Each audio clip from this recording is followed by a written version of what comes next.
أهلا وسهلا فيكم. اليوم إن شاء الله رح نعمل وصفة كوكيز. هاي الوصفة أنا معتمدتها من فترة ببيتي، بعملش غيرها. المقادير تاعتها مزبوطة، إن شاء الله بتجربوها وبتعجبكم ورح تعجب أولادكم أكيد. نحتاج 3 أكواب وربع من الطحين. الأكواب اللي أنا مستعملتها هي الأكواب المعيارية، والطحين متعدد الاستعمالات. باقي المقادير رح أحكي لكم إياها وأنا بشتغل بالوصفة، وإن شاء الله بتلاقوا كله مكتوب بصندوق الوصف. بنبدأ ب 225 جرام من الزبدة. الزبدة لازم تكون طرية بدرجة حرارة الغرفة. وبنحط عليهم 1.5 كاسة من السكر البني اللي لونه فاتح، ونص كاسة سكر أبيض عادي، وبدنا نخفقهم مع بعض ليتجانسوا. بنوقف الخفق شوي. بدنا نضيف البيضتين ومعلقتين صغار من الفانيلا، وبنكمل خفق المكونات. هلأ بدنا نحضر المواد الجافة.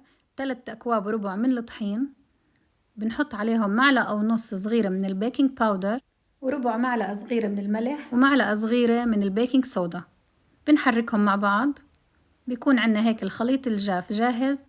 بنضيف المواد الجافة على باقي المكونات اللي في الخلاط، وبنكمل عجن لنوصل لعجينة كوكيز متماسكة، وبنضيف عليهم كاسة من حبيبات الشوكولاتة الغامقة.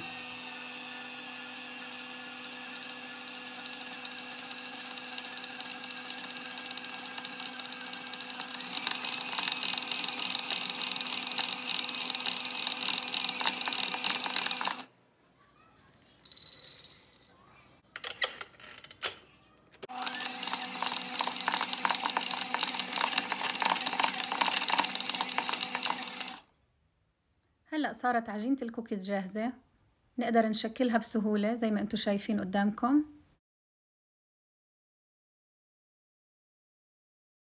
بنكون محضرين صينية الخبز وفيها ورقة زبدة. تعملوا الكوكيز بالحجم اللي بدكم اياه. بنزيد على الوجه M&M's، شوكولاتة كندر، أي إشي بتحبوا تضيفوه بتضيفوه، أو ممكن نكتفي بالحبيبات الشوكولاتة الغامقة اللي جوا الكوكيز.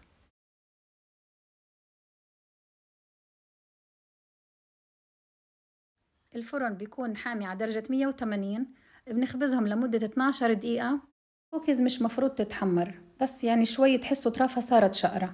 ممكن تزيدوا على 12 دقيقة دقيقتين زيادة إذا حابينهم ينشفوا زيادة.